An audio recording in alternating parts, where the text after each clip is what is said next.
বিসমিল্লাহির রহমানির রহিম। আসসালামু আলাইকুম। জনতা রান্নাঘর থেকে সবাইকে জানাচ্ছি শুভেচ্ছা। আশা করি সবাই ভালো আছেন।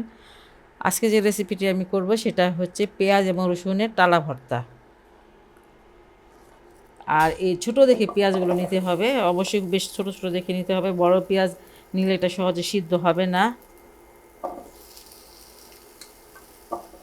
যে যতটুকু ভর্তা বানাতে চান সে ততটুকুই দিবেন, এটা কোনো মাপ নেই।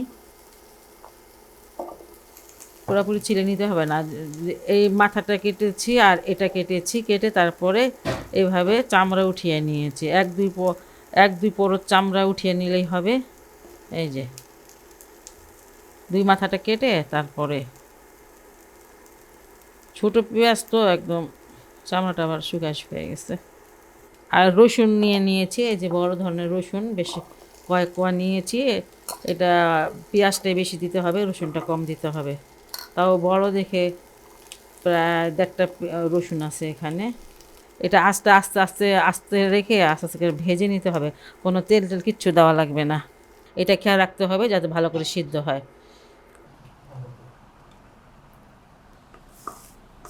আমি এটা মানে ঢাকনাটা উঠিয়ে বেশ অনেকবার নেড়ে দিয়েছি। দেখেন এখন পোড়া পোড়া হয়ে গেছে। আর আপনারা একটু দেখে নেবেন এটা সিদ্ধ হয়েছে কিনা। এই যে এমন চাপ দিলে এই যে এটা বের হয়ে যাবে, একটু সময় লাগে, হালকা আঁচে করে নিতে হবে। এই যে রসুনটাও সিদ্ধ হয়ে গেছে। আর এটা এখন আমি নামিয়ে ঠান্ডা করে তারপরে ছিলবো আর কি।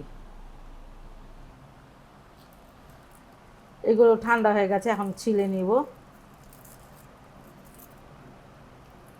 দেখেন স্কিনটা সহকারে জন্য দিয়েছি যাতে রসুন কালো না হয়ে যায়, ভিতরে একটা দেখেন দাগ হয়ে গেছে। আর এটা এর জন্য ভর্তাটা ভালো লাগবে। আর দেখেন কেমন সফট হয়েছে, যে কোনো রসুনটাই এমন। এই যে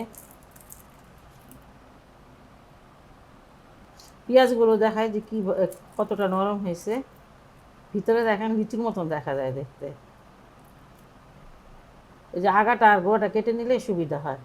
এই যে চাপ দিলে দেখেন একদম সিদ্ধ হয়ে গেছে। একটু মানে সময় নিয়ে হালকা আছে এগুলো সব ভেজে নিতে হবে সুন্দরভাবে। রসুন আর পেঁয়াজগুলোকে আমি বেছে নিয়েছি। আর দেখেন একটু একটা স্পট পড়েছে কালো কালো, এটাতে খুব ভালো একটা স্মেল আসে। আর এইভাবে একটু ভেজে নেবেন। যাই হোক, এখানে নিয়েছি 5টা মরিচ, এগুলো ভেজে নিয়েছি বোটা সহকারে।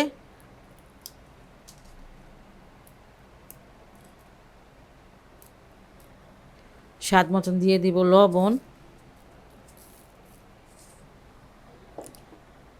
এই টালা ভর্তাটা কিন্তু মানে অনেক অনেক মজা লাগে।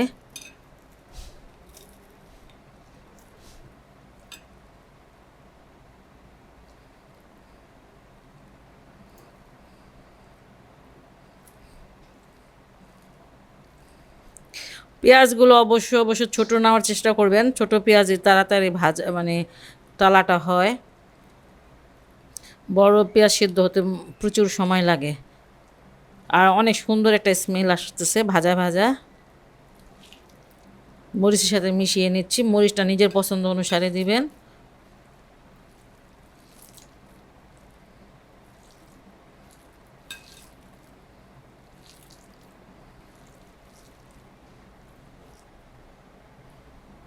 ধনিয়া পাতা দিয়ে দিচ্ছি আর দিচ্ছি সরিষার তেল। দেখেন কত সুন্দর করে মানে নরম হয়ে গেছে আলুর মতন।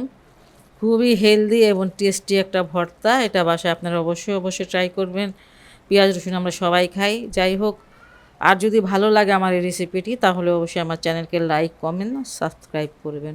সবাই ভালো থাকুন, সুস্থ থাকুন, নিরাপদে থাকুন, এই দোয়া করি। আপনারাও আমার জন্য দোয়া করবেন। আল্লাহ হাফেজ।